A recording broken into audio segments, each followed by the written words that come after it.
Connor, thanks for joining us. Yeah, thanks for having me. All right, congratulations. Thank you.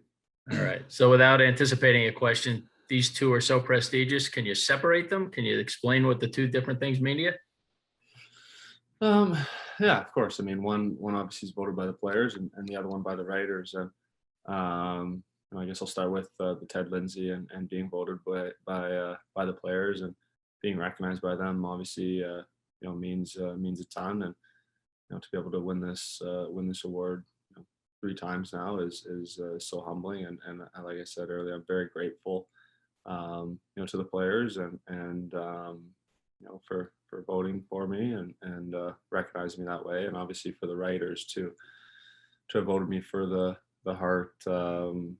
That's the prestigious one. That one is so special. So for the writers to recognize me obviously means a lot to me as well.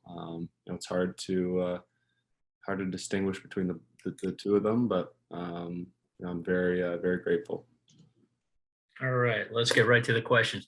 Let's start with Reed Wilkins of CHED Radio. Go ahead, Reed. Sorry, can I just clarify quickly? Are we getting two or one? Two or one what? Questions? Questions. Well, let's see how good your first one is, and then we'll go with the second one. Okay. Yeah, thanks, Connor. Congratulations. Good to see you. I wonder when you look back, because I know we kind of asked you questions like this during the year, but you're focused on the day-to-day grind and getting wins and getting into the postseason. But when you look back, was there a point where you thought, man, oh man, like 100 points or having a kind of historic point total and point per game average was a reality and something you started thinking about a little more, or setting any types of goals? Yeah, that's a good question. Honestly, it was obviously something that was talked about a lot throughout the year, and something that was asked a lot throughout the year. And I was giving my honest answer. Honestly, I was not worried about it. Just worried about winning games and playing the best hockey I can play. I think there was a stretch there where we kind of were going in and out of COVID breaks, and we kind of got stalled a little bit. So it was tough to really think about. But as we got back in the swing of things, and the team was playing very well, obviously it crosses your mind. So it was a special season for the Oilers to obviously finish second in the division, and obviously we came up short in the playoffs. But personally, it was a special season just to be feeling so good and to be able to stay healthy and play at a high level. It was definitely lots of fun. All right. And I want to ask you about somebody else on your team. And there was a pretty significant announcement yesterday with Ryan Nugent-Hopkins, who I know you have tons of respect for. When you see him make that commitment for 8 years, what does that mean to you? What does it mean to know you're going to have him as a teammate for that long? Yeah, I mean, obviously Nuge is a guy that's so important, not only on the ice but in the locker room as well, and a guy that I become very close with. So to see him lock in that 8 years and it's exciting. I mean, that's kind of a statement by him to want to be in Edmonton forever and play out his career as an Oiler. It says a lot about him as a guy, and what he feels about the city and what he feels about our group. Thanks, Reed. Next question comes from Kevin McGran of the Toronto Star. Go ahead, Kevin. Hey, Connor, congratulations, well deserved. I wanted to pick your brain on officiating, if you don't mind. And I'm not asking you to criticize the officials, because we know how hard a job they've got, and we know that they're basically doing what the league wants them to do. But I wonder if there's a way, whether you think the playoffs are just so different from the regular season, if there's a way that the officiating could be a little bit more consistent, because I find it very hard to believe that you played as many games as you have without drawing a penalty, without somebody trying to interfere against you or slash you or hook you. And I just wonder if you think there's maybe a standard, something that can be done so that in the playoffs, stars like you can do your thing, because you seem to be prevented from doing it the way it's called now. Yeah. So, like I said earlier, I mean, you have to perform under any circumstance, and the refs have such a tough job to do. I mean, the game is so quick and things happen so fast. It's hard sometimes for them to see. however, I think you do wish that there was maybe a little more consistency and obviously that's what we're looking for as players, and I think that's what everyone wants is just consistency throughout. The other sports have been able to do that, from the regular season to the playoffs. So, but like I said, the refs have such a hard job, and a lot of respect for them.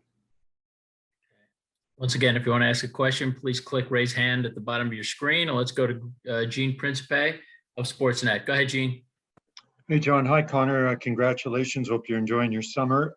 Just wanted to ask you, and I may get it worded wrongly, but you and Wayne Gretzky, the only two to be the unanimous choices. You had, 1,000 points. I don't know if there's another level to enjoyment in winning a trophy like this, but is there something extra when you have that kind of result with the Hart Trophy? I mean, it's just special to win the award. I've been able to do it twice now, and it's equally sweet, I would say.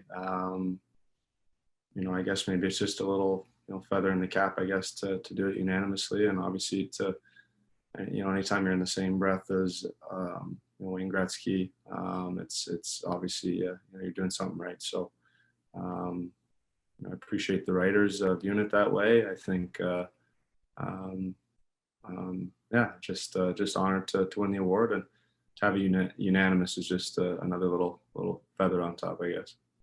And just quickly as a follow-up, obviously you're always working on stuff, but does this speak to your off-season plans since you made the NHL, maybe even before, how you set goals, you set standards, and you really search out raising the level of your game, and it continues to show every year, I guess, the importance of your off season, which leads to a really good regular season?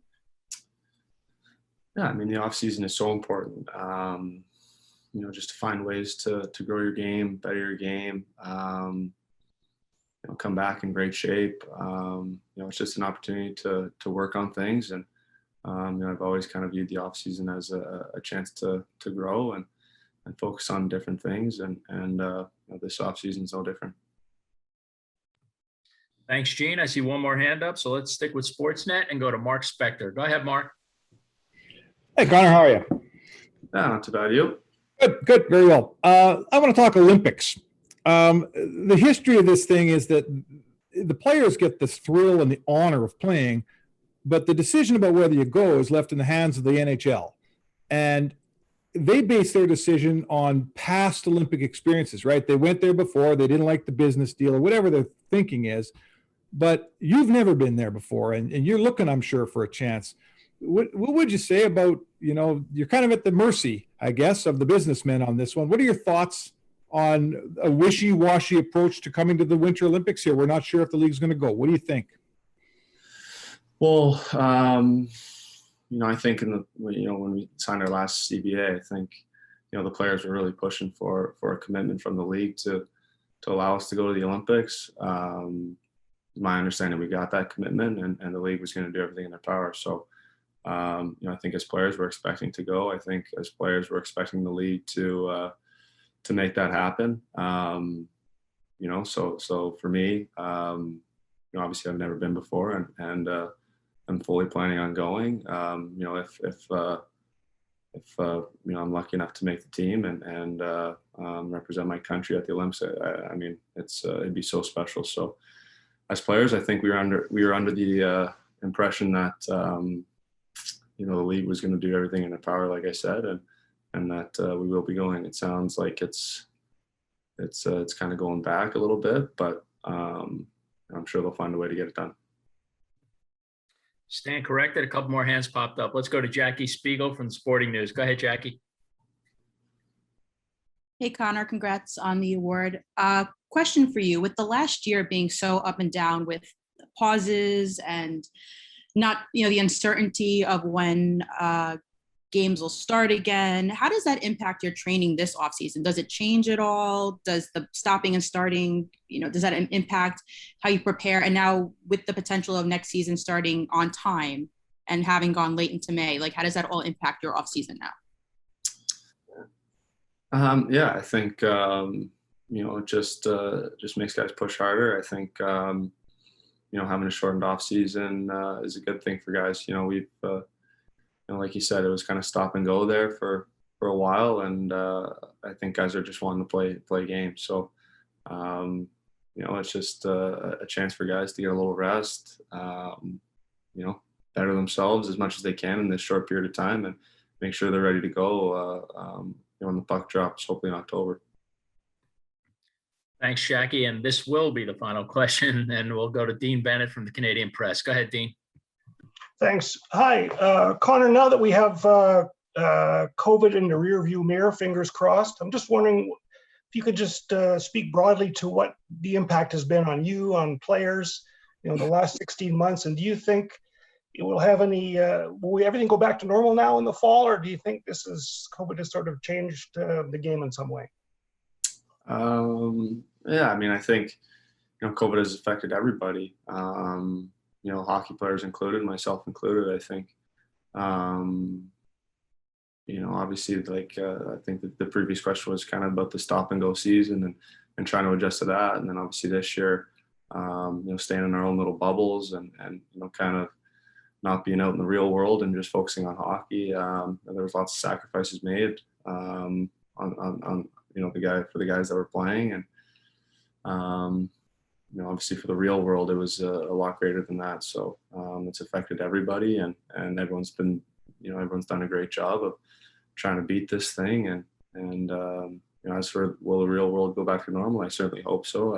I get the impression that people are wanting to go back to normal life, and but only time will tell there. So we'll see, I guess.